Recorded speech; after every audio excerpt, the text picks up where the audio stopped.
what's up you guys? Today we're going to talk about BRRRR method, which is borrow, rehab, refinance, rinse and repeat. I will explain you why it is important, how it can benefit you, and how you can get a free house with that method. Obviously, the whole idea is to borrow money, buy the house, rehab it, refinance it, continue, move on with other houses. But it is not as simple as it could sound to you. Let me explain. The most important part is to understand that you are going to make your money when you're going to buy the property. Most people who are in real estate, they make their money when buying, not selling. If you got a good deal, it doesn't matter if you will sell, refinance, buy, flip, whatever you will do, you already won. That's the most important part, to have a good deal. I look for the bad house in the good neighborhood. By good neighborhood, I don't mean any neighborhood that is Beverly Hills type, all luxury and stuff.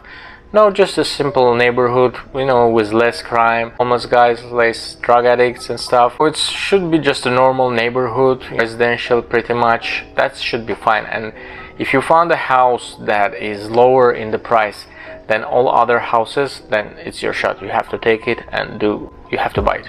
Keep in mind that many people shy away from buying in the neighborhoods that used to be not really good, which is not the case anymore thanks to gentrification. Many neighborhoods are being updated. People started to buy, to move back, to invest. Pretty much most of the neighborhoods that used to be not really good, for instance, Compton in LA or some areas, for instance Brooklyn was not the best place to invest, but it is right now second after Manhattan. So definitely you have to reconsider which area you're investing in to do your comps. If you don't know how to do the comps, ask someone who does the comps. You can contact me, I'll do free comps for you. You have to understand that this is in general, it's a numbers game. You have to be very precise on what you are buying if it's a really good deal, because most of the time Elon Musk likes to say we are guilty of wishful thinking. You might think that it's a good deal, but in fact it's not. It's really important to crunch some numbers, to know how to do that. If you don't know, again, don't shy away and reach out to me or my team. We would love to help you out, guys. No charge, just free help.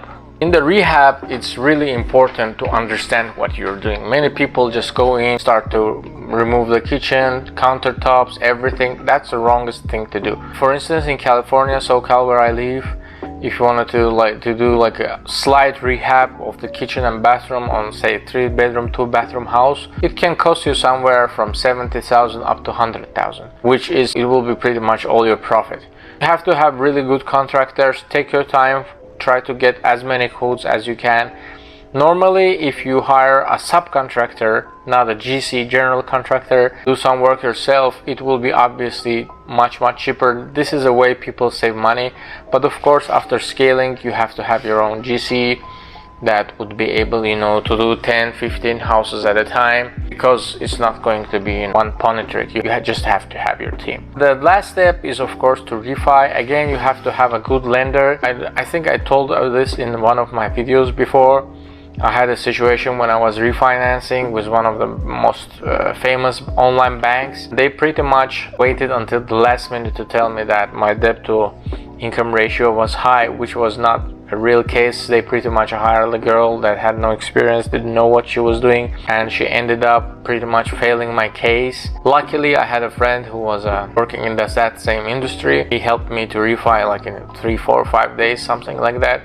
But that's one of the most important parts in this business. How it works, I'll tell you the real life example. I had a friend, he's from United Arab Emirates. He was an investor. He drove down here to California, flew down here, and we found him very bad house. It was like so bad. The lady passed away. The owner, she was murdered. It took us about 1 month to just get rid of the stuff that was inside of the house. There were rats at some time in that house. Luckily, they were gone when we it was so bad that even rats didn't stay there. So they were gone when we got into the house. But the issue was there were roaches. The neighborhood was so-so. It was kind of mixed neighborhood. It was not like all 5-star neighborhood, but it wasn't that bad either. So we renovated the house. He's on his way right now here back. He's going to pretty much cash out whatever investment he did. It's going to be a win-win situation because he will get an asset here that will produce him an income somewhere around $1,500 a month. He got a house that will appreciate over time, and he got immediately return on his investment. Pretty much whatever he invested, almost everything, I want to say 90-95% he can cash out. Actually, he can cash out almost everything, but then the cash flow will go down. So you have to find a ratio between whatever you're investing and whatever you are cashing out. That's pretty much it. This is a way to get free houses, stack them up. And remember, when you're cashing out, there is no taxes on this. This is non-taxable income. So you can just have that money in your bank account. Thank you for watching, guys. Don't forget to subscribe to the channel. If you like this video, don't forget to put thumbs up. Or if you have some thoughts about it, please share in the comments.